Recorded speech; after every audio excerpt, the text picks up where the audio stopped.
The Digital Operational Resilience Act, or DORA, applies to financial services organizations operating in the EU. The following best practices will help organizations enhance their adherence to the ICT risk management requirements outlined in DORA. 1. Conduct risk assessments. Evaluate your ICT systems and operations to identify potential vulnerabilities, threats, and impacts. 2. Implement controls and safeguards. Apply access controls and encryption mechanisms to mitigate identified ICT risks.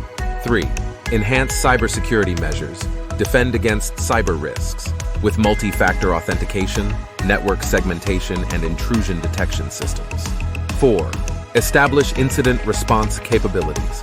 Develop a robust incident response plan to effectively detect, respond to, and recover from ICT incidents.